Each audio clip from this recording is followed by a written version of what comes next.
What's going on, guys? It's your boy Keith, aka Kira, aka the God of the gaming world, and I am back as promised with a new title. As I mentioned and told you guys before, I was going to play a horror game next for my next installment, and of course review, commentary, and this is it. Outlast 2. This is the sequel to the original Outlast. For those who are Plus members, PlayStation Plus members, you actually were able to get this for free like a while back. I'm not for sure if it's free now. I think it's like $20 now because it became so popular. I guess they decided to start charging for it. Who knows? But again, it came out for free for a while for the PlayStation Plus members. And of course, with that, I was just simply amazed at how good of a game graphically it looked and how well it played, the story, everything about this game. The series itself is amazing. It's done very well, and to get it for free, I thought that was pretty interesting. But as you guys are seeing here, if you read this little statement here, it says insane mode is the ultimate heart attack experience, maximum difficulty, and no checkpoints. If you die, all progress is lost, and you start over at the beginning. Are you ready to suffer? Hell to the nizzo. No. So I'm taking a look at the difficulty here, and as I told you guys before, I always try to do the hardest difficulty, but this time it's going to be a little different. I'm going to kind of scale it down to the next level because I at least want to have a fighting chance. Now I'm starting a brand new game, and as you guys can see, I'm going straight to nightmare mode because I think I want it to be hard and challenging, but I don't want it to be impossible. You know what I mean? Like, you have to start literally from the very beginning. If you die, if you play insane mode, forget that. No save points, no checkpoints, no nothing. Forget that.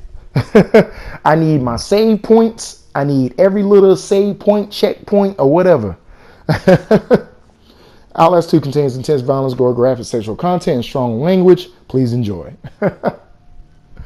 So a little background story or the opening story here for this game. Lynn Langerman is an investigative journalist seeking the answers behind a pregnant woman murdered under impossible circumstances in rural Arizona. You are Blake Langerman, her husband, assistant, and cameraman. Record everything. Neither you are fighters. To navigate the horrors waiting for you in the desert, your only choices are to run, hide, or die. Now that last statement... that last sentence right there definitely gets the heart pounded for sure. So again, all you're basically doing, and the premise behind this game is all you're doing is running, hiding, and recording all the events that you're encountering with this. So that's all you're doing. This isn't like Resident Evil 7 or Resident Evil series period, where you kind of just going around and like you got weapons and you just you become kind of a soldier, so to speak, like gathering all of these weapons and all this type. No, it's none of that. This is not really a big attacking or action-packed type of game, but it is a survival horror. And what adds to the level of the survival horror is the fact that you're limited in what you do. And I think some of the best games, some of the best survival horror games pretty much embodies that, encompasses that whole idea of not really having a lot that you can do. You just got to try to survive. That's the whole point of a survival horror game. You're limited in resources, limited in what you can do. And this game is a perfect definition of a survival horror game. Can't wait for you guys to take a look at this. So let's go ahead and get this thing started.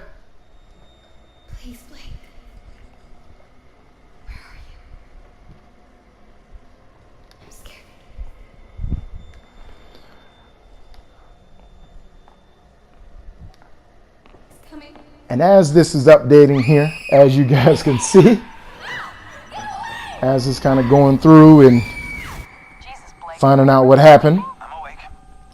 You should have slept last night. And as this is starting, I just wanted to take the time to give a special shout out to my gamer buddies at Call Me Swayze and of course at Superfried, the Guru.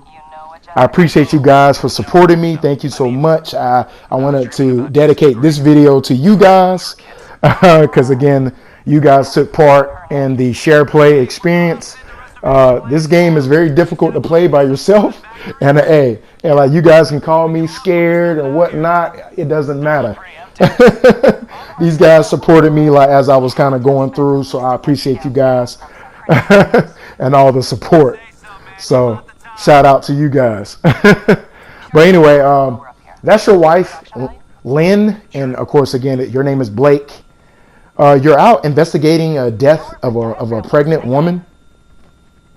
So we're out here, and immediately this game kind of gives kind of a Resident Evil kind of vibe to it to me, because it kind of reminds me of the whole Resident Evil.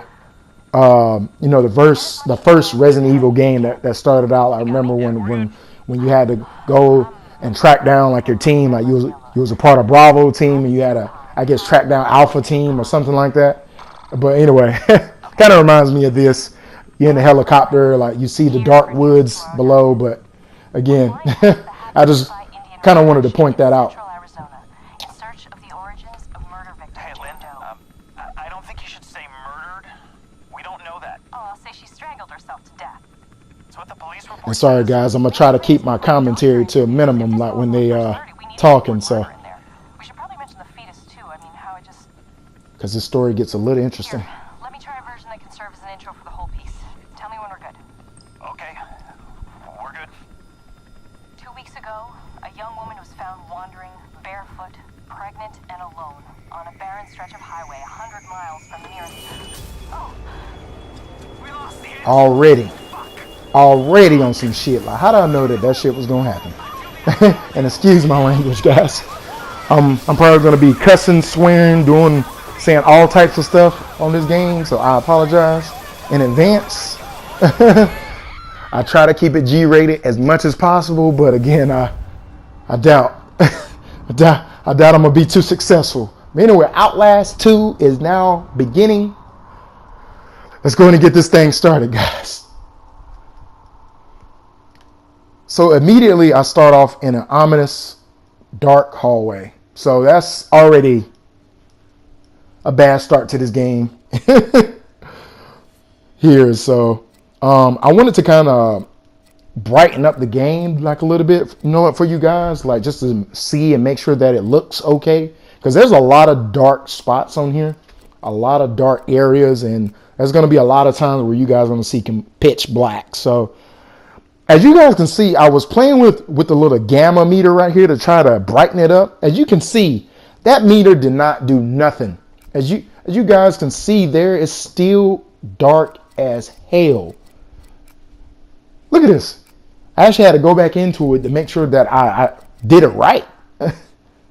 It's still dark. But anyway, onward to my game here. So already I got a cross in the background, and of course this little locker opens up by itself. So already it's on some mess. This game is already on some bullshit already. Then I go around the corner and see this man walking down the hallway. So once again, guys, like there's going to be a lot of crazy psychological moments like this in the game. So please be prepared.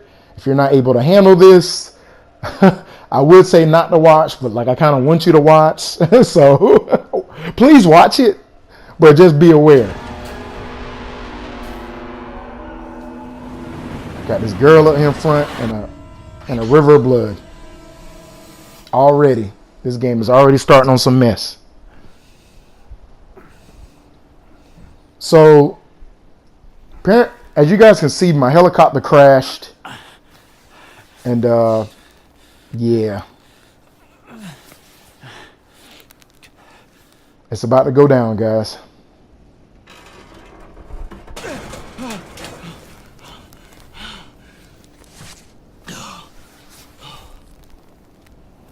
Got my old trusty camera.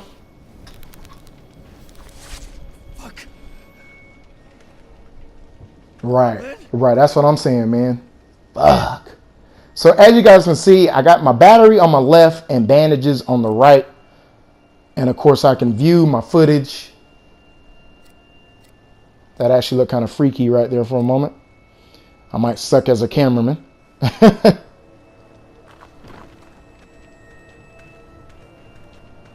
So I'm trying to head over to this crash site over here to my right.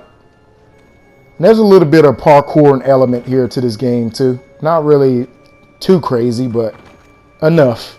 I can vault over stuff, I can jump over stuff, I can climb up things. I can kind of strafe side to side, as you guys can see here.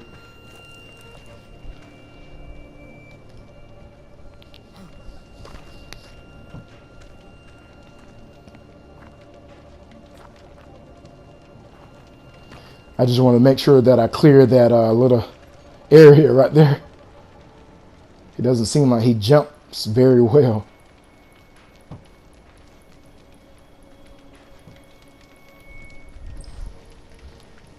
So any important moments like this, such as this helicopter crash, my camera automatically records it, and then I can view it. No, there's no bodies. She's not in here.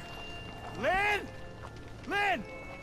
So right now what I'm trying to do is find my wife, Lynn. Again, we don't see any bodies as of yet. So obviously these folks might have got away. But as I mentioned, we're getting ready to come up on here, and I just wanted to kind of show you guys like what I picked up. My bandages on my right and my batteries on my left. I think the most important thing here is to try to maintain battery life. If you guys can see at the top right hand corner, I have night vision on my camera, but it really drains away battery life. Oh, fuck me. And already on some mess, guys. So our first body. What happened in the crash? Fuck this. Lynn. If you guys can see,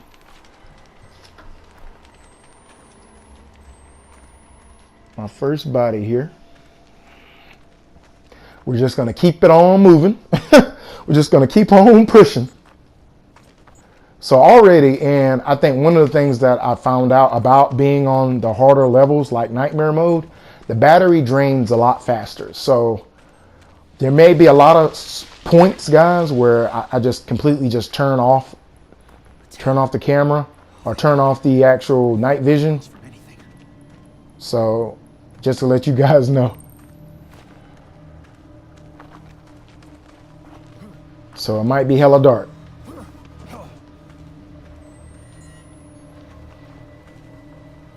Holding the camera up like I'm doing now doesn't really drain battery. And then you guys are about to find out I also have sound. I can heighten sound on my camera as well, so I can listen for voices and things of that nature. So again, once again, guys, for those who are just tuning in, we're in Arizona, and my helicopter just crashed. I'm a cameraman. My wife's an investigative journalist or a reporter. And already here, look at this mess, guys. Already. That's how you know it's already about to be that type of game. You already see guys in the background with machetes.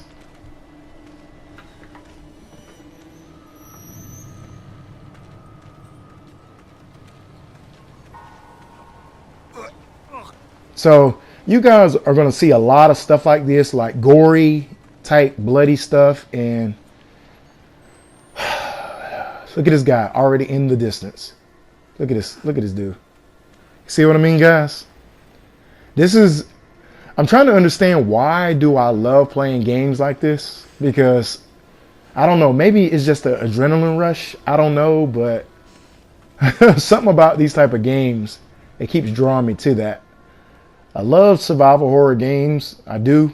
I really do. But at the same time, it's crazy. So as you guys just saw there, I just jumped into like the canister right there. So you're able to pretty much do that throughout the game. You're able to kind of hide, jump in the barrels, hide under beds.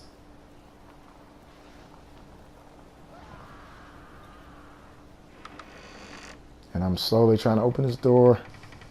Make sure there ain't nobody in there.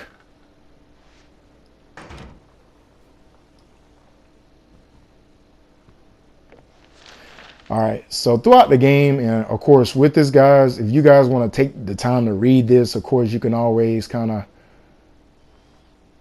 pause it and just kind of look through it if you decide to do so. I'm not going to be reading these. I know that a lot of these letters and stuff, you know, have like some good backstory, but you find pages like that throughout the whole entire series. So, you know, it gets a little bit overwhelming with all these pages and stuff to read. So I don't want to be reading on a game. All I want to do is play and survive. But as you guys can see, I just hid under the bed. I just wanted to kind of show you guys examples on how to hide. So that's what I'm going to be doing throughout. Hiding in closets and hiding under the bed and all type of stuff.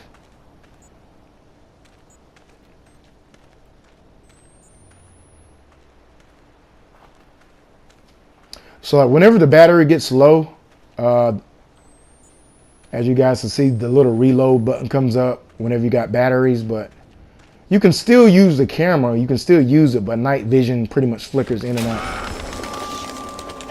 And already jump scares. So you guys may see me pause, you know, like whenever that happens. So that means I freaked out. Had to take a moment. You're going to see like a lot of times like that. So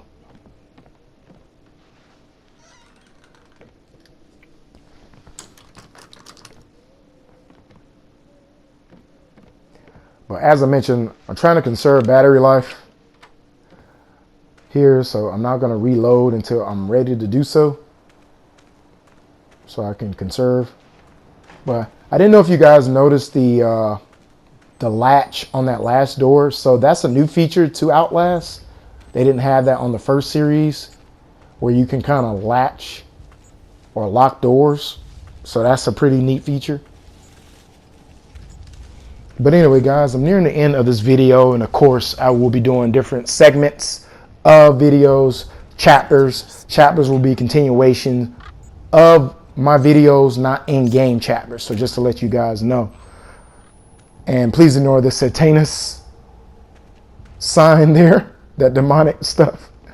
And ignore the bloody baby manger that you guys are about to counter here. But anyway, it's your boy Keith, aka Kira, aka the God of the Gaming World. And please like, comment, and subscribe to my YouTube channel. My Facebook friends, feel free to share my videos as well. So again, stay tuned for chapter 2. You guys be easy, and as always, peace.